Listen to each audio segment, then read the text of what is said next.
Hello and welcome. Today I will be sharing some overlooked research that is incredibly important for those of us that are dealing with multiple sclerosis and other chronic diseases. I'm going to show you several studies that show that parasite drugs decrease relapses, how often they occur, significantly. They also decrease or slow down the progression to disability, and they also promote remyelination. If we haven't met, my name is Pam Bartha.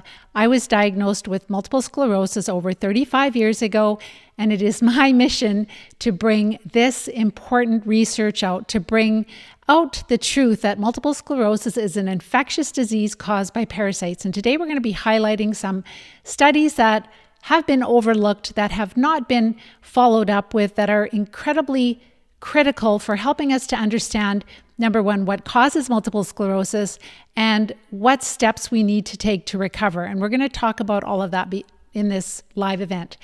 But before we get started, I wanted to just first share with you like a couple of the different types of parasites that we'll be talking about.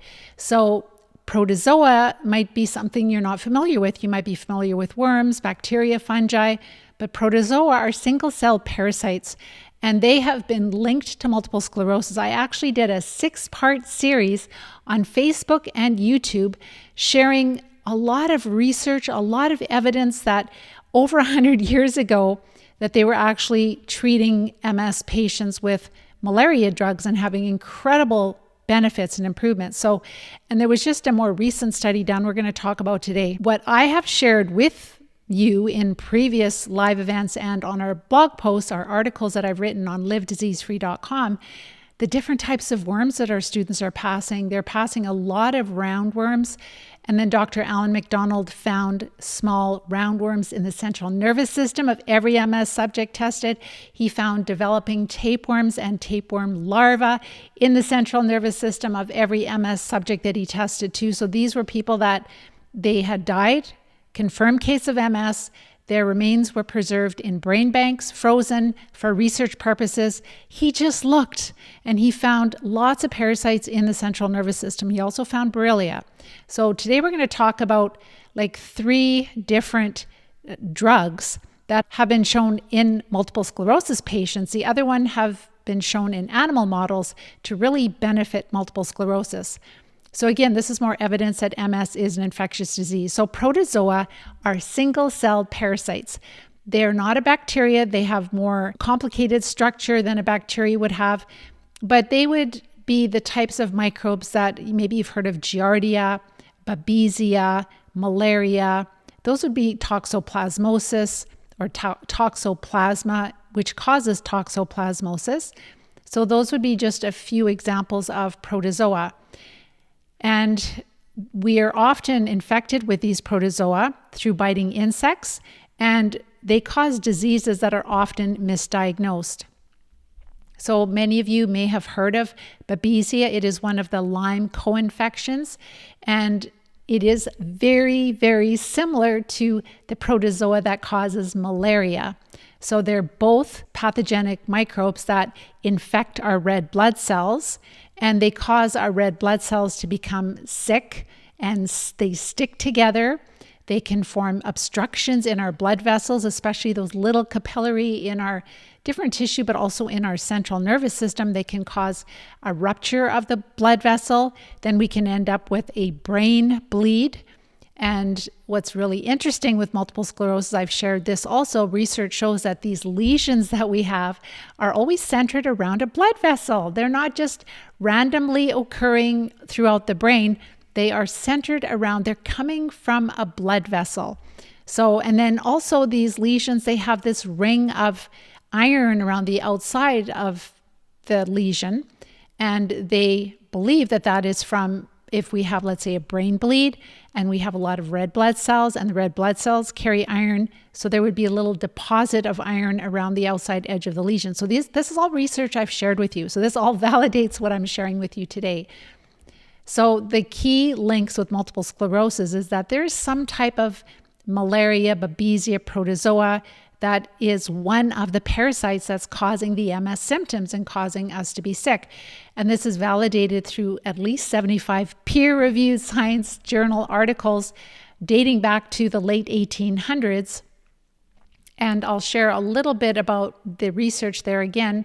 But if we look historically, since the 1880s, there were at least 75 peer-reviewed studies that were published linking some type of a protozoa, a malaria babesia type protozoa, to multiple sclerosis.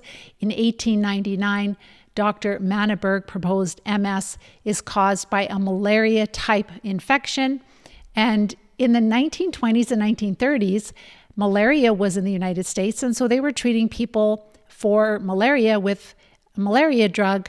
And they were noticing that people that had multiple sclerosis had huge improvements in their health by using malaria drugs, like crazy. So that's another huge clue. And then Dr. Fry from Fry Laboratories, he discovered some type of a protozoa linked or found in multiple sclerosis patients also. So there's this trail of evidence that this is a major parasite in multiple sclerosis. Do all people with MS have this protozoa? I don't know. This is something that we are leaders in this research, bringing it to the forefront, making people aware of it. And we hope that you will join and become a wellness champion. And please help us to share the information that I'm sharing today. Share it with different groups. There is really an explosion in the general public of like, oh my gosh, that's why I feel so terrible. It's probably parasites. That makes so much sense. And yes, especially those of us that have neurological diseases, cancer, autoimmune, all of it is caused by different types of parasites. So let's look at the modern evidence. There was a study done in 2021, and they gave hydroxychloroquine, which is a malaria drug, to patients, MS patients that had primary progressive multiple sclerosis. And there were 35, I'll just say PPMS patients that were studied over 18 months, a year and a half. And normally they would see about 40% of the patients would worsen in their ability to walk. They would notice that their mobility would be worse. And with the patients that were taking the hydroxychloroquine, and this is primary progressive multiple sclerosis, the decline was only in 8 people. So the mobility was only decreased in 8 people versus what they would have expected for 14 people. So they would have expected at least 14 people, and only 8, their mobility became worse. So that was literally less than a 23% decline in the patients that were taking hydroxychloroquine. And remember, this is really important too, that they give hydroxychloroquine to people that have, I think it's lupus and arthritis, rheumatoid arthritis. And when they give hydroxychloroquine to these patients, they're not curing their disease. They're helping to manage it, to help it to control it. So we know that, and so like it makes you think, well, gee, I wonder if those people have some type of protozoa infection, and that's why this protozoa medication is working for them. I wonder. It probably is correct. But be aware, though, that when we're giving, or the doctors are giving hydroxychloroquine to lupus and rheumatoid arthritis patients, it's not curing them. So they're not giving them a dose that's strong enough to cure them.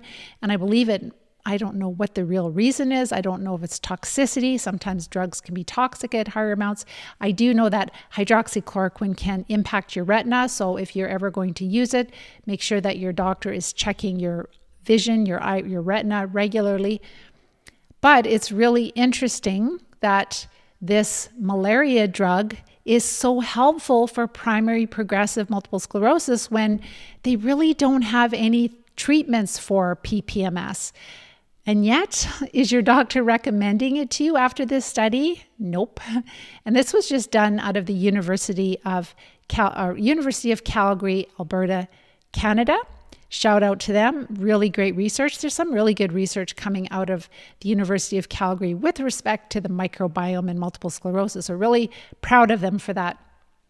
So their conclusion is that hydroxychloroquine is a promising candidate for PPMS worthy of larger clinical trials. So this is a malaria parasite medication that significantly helped. And it wasn't given at a cure rate, it was just given at a maintenance rate, or like what you would do with other autoimmune diseases. And it was shown that it significantly helped PPMS. So if there's such different diseases, why would they all be helped by hydroxychloroquine? That is very interesting. So the key takeaways are that the benefits really far exceed any adverse effect of hydroxychloroquine, especially for people that have PPMS. And hydroxychloroquine slows, but it slows the progression, but it does not cure MS. So it slows the progression. But again, was it a curative rate for dealing with these protozoa? Because they're very difficult to treat, especially when they are in your brain. When we have something like cerebral malaria or cerebral babesiosis or a similar protozoa that gets in the central nervous system, not all drugs cross the blood-brain barrier. So, but to truly recover, we have to use more effective treatments for a malaria babesia type infection. Again, please be aware that hydroxychloroquine can affect your vision, like your retina. So make sure that if you are using that with your doctor, that they do double check to make sure that your retina is safe. They have to check your eyesight. Let's talk about another parasite drug. So this is levomizole. It is not available in the United States. It is available in Canada. I believe it's fairly safe. When I looked back on it years ago, they banned it in the United States because the illegal drug trade, they were mixing, I don't know why, but they were mixing levomizole with this illegal drug to get high, and it was killing people. And so they decided to stop levomizole or not make it available in the United States, which is insane to me because there's a lot of other drugs that have much worse side effects. This has a huge benefit in treating parasites. And when it's used properly, it's not going to be a problem. But we have many, many people that are overdosing on all kinds of drugs that, like in Canada, it's really awful. I'm not even going to go into it. But this study, the name of the study, the title of the study is called Modulation of Immunity in Multiple Sclerosis, a double-blind levomizole placebo-controlled study in 85 patients. The study was done in 1982. Over 3 years, there were 85 patients that were enrolled, participants in the study, double-blind, placebo-controlled. So that's a good study, double-blind and placebo-controlled over 3 years. And there was a group of patients that received either levomizole, and then there was also a control group that received a placebo. So they did not receive the parasite drug. And levomizole is a parasite drug that treats worms. And the people in the study group were given, and this, of course, the researchers didn't know who got the levomizole. That's the double blind. And the people didn't even know if they were getting the patients didn't even know if they were getting a placebo or levomizole. So nobody knew. Levomizole restored the T cell function, which is awesome. And when I'm saying about like restored T cell function, it's like, it's not that it's so wonderful that it actually goes in and fixes your T cells. It's that it took away the stressor of the T cells. So the T cells were not overreactive. We're not having to work so hard. So it did something to restore T cell function. And the placebo patients, they declined significantly. The levomizole patients remained stable. So they were only given this levomizole once a day for the first year. And then after that, they received 1 dose per week instead of daily. So it wasn't that they maintained it once a day for 3 years. They did once a day for 1 year. And then for the last 2 years, it was once a week. They received this parasite drug. So huge that the placebo patients declined significantly and the levomizole patients remained stable. That's so huge. And this was, again, double-blind placebo-controlled study. So the relapse rates and disability scores, they stayed more stable with levomizole, which is wonderful. Another study, so this is study number 2, talking about levomizole and multiple sclerosis. This was a 4-year double-blind placebo-controlled study of levomizole in multiple sclerosis, and it was done in 1991. This was done over 4 years. They had 41 patients, again, double-blind and placebo-controlled, and the levomizole was given once a week. So normally when our students are treating parasites, they're treating, like, depending on the drug, it's never once a day. It's twice a day, 3 times a day. So these patients were only given once a week. 36% of the patients that received levomizole, they had another attack, they relapsed, versus 74% of the patients that had the placebo relapsed. So like it's almost double the people that did not have the parasite drug, they had a relapse, versus the people that did. Could you imagine if they were treated like effectively with levomizole? And a little side note here is that with our students, we know that the parasite drugs aren't perfect. And when we're treating parasites, we usually have to take multiple parasite drugs to clear the parasites. And we're using oxygen therapies, we're using herbs, and we're using like 3 to 5 parasite drugs. So for us to see this much, like almost a 50% reduction in the relapse with this parasite drug is quite shocking. It's amazing. That's huge. There's no MS drug that does this. So it's just absolutely amazing. There were some minor adverse effects. Sometimes if you're treating worms that you might feel a little nauseous. You might not sleep as well because the parasites are not happy when you're treating them. Some people had a little bit of dizziness, but they were not serious, not life-threatening, and really short-lived. So originally this was a deworming drug, and that's what it still is for roundworms and hookworms. Interesting though, this morning I just did a quick Google search to see, and I'll look more into it, but there is at least one study showing that giving people, or that it's helpful against malaria also, which is crazy.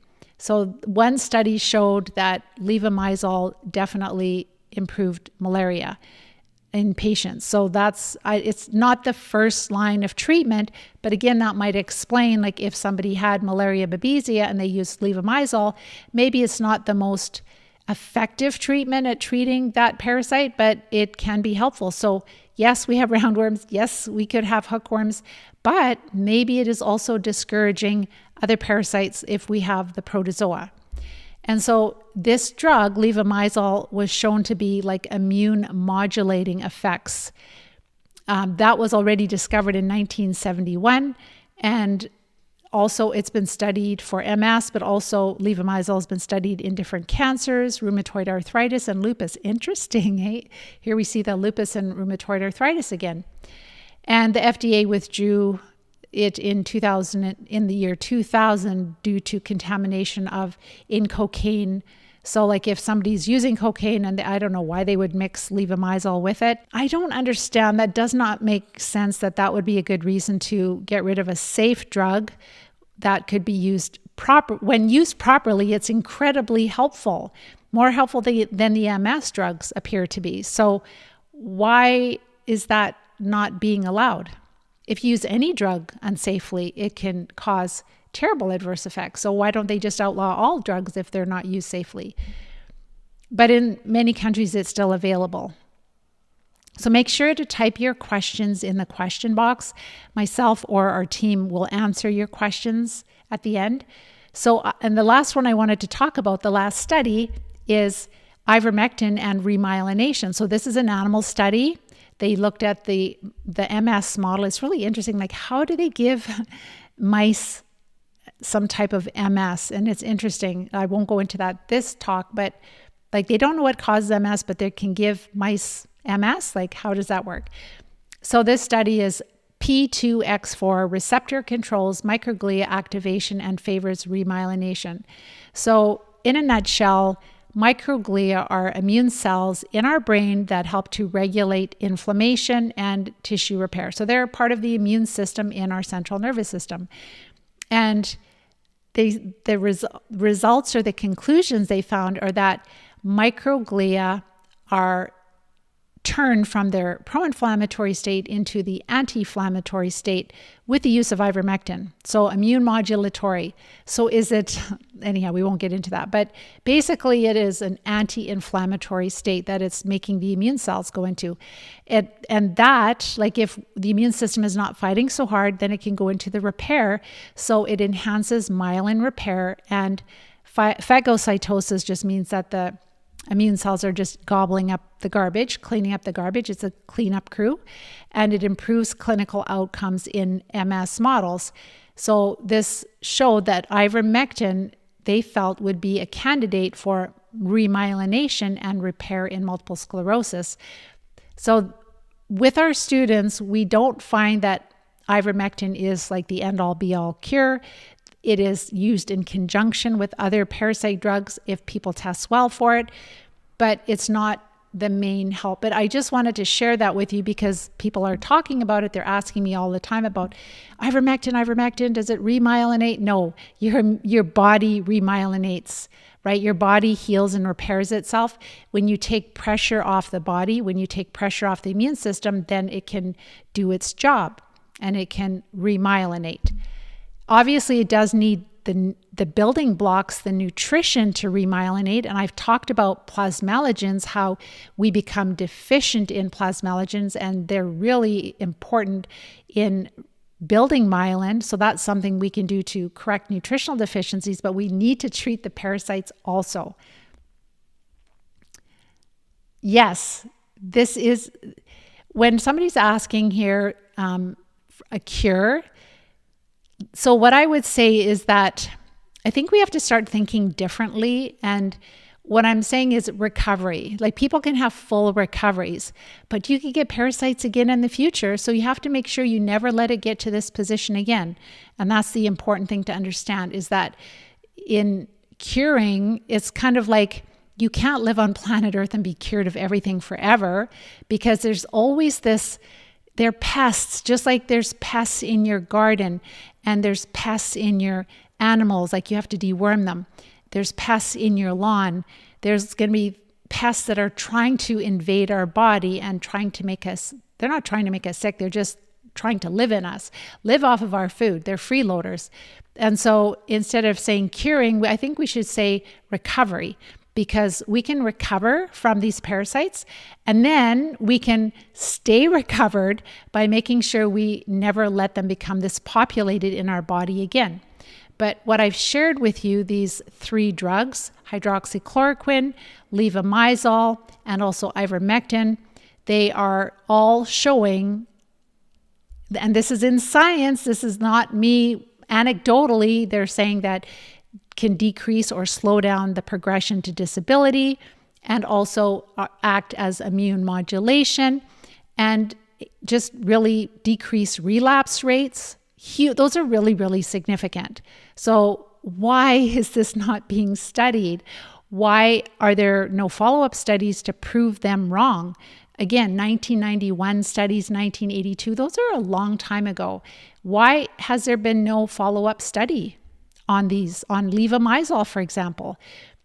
Another thing I shared with you too is that, if you've had pets, that there's a greater risk of having multiple sclerosis, and also people that have MS about 5 years before they're diagnosed, they have a very high risk of having all kinds of bowel issues, whether it's constipation or it could be incontinence, gas, bloating. So there's just a mountain of evidence showing that MS is caused by parasites. And I hope that you really share this video and share our blog post, like make sure that you're on our part of our community and on our list. Go to livediseasefree.com and you'll be getting our newsletter where I share all of this research. If you're new to all of this, is the first time that you've found me and you're like, what? Parasites, Pam? Seriously? Then go to our website, livediseasefree.com, under blog posts. Those are the articles that I write, and they will always have the shorter version of these videos. And there you can actually, it's just a gold mine of just a library of such important information where you can just dive into it and you'll really start to understand what you're dealing with. a student that's joining, I was talking to him today. He's like, yeah, I saw some of the parasite pictures that you've shared. And he's like, oh my gosh. And people are like, well, could that be me? Could that be in me? Yeah, it can be. They're part of life, and they are really linked with multiple sclerosis. I haven't seen one MS student that I've worked with that does not have large worms.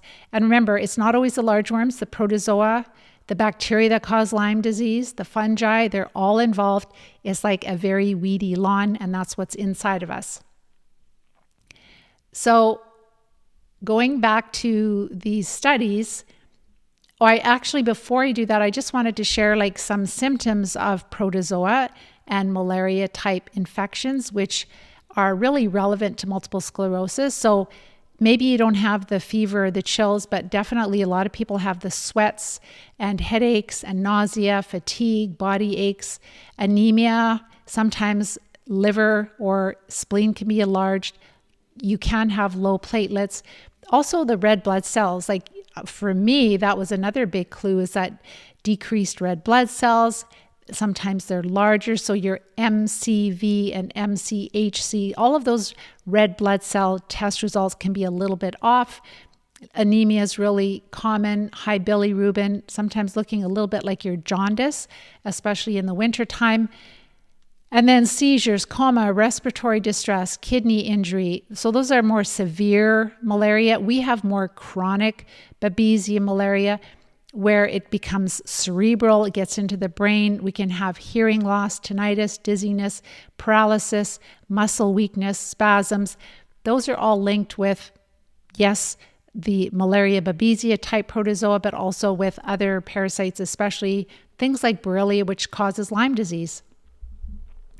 So we know that with malaria or a malaria-like protozoa, that they definitely impact our red blood cells. They definitely can get into the central nervous system, and I believe that they're very significantly involved in multiple sclerosis.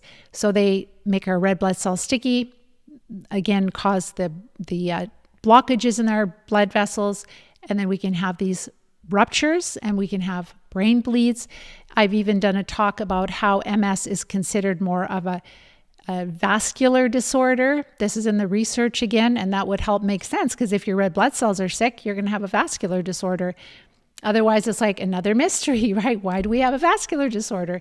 So there is a mountain of evidence, and if you go to our blog post on Live Disease Free, you're going to see. You can just look at the titles. You can scan my notes. It goes really fast, and pick the titles that are really important to you or that you find interesting. And then also make sure to check out the Live Disease Free diet. That is free on our website under research, in the main menu under research. Start changing your diet. I had one person tell me today, like 3 days of being on this diet, and not perfectly because he doesn't have my counsel yet, but 3 days, and he's already noticed that his bladder has improved significantly. And isn't that nice? Because when your bladder improves, then you can sleep better. You're not getting up throughout the night, and then all the other symptoms start to improve also. So with respect to the protozoa, there's over 100 years of studies that are pointing to that being one of the types of parasites that cause MS.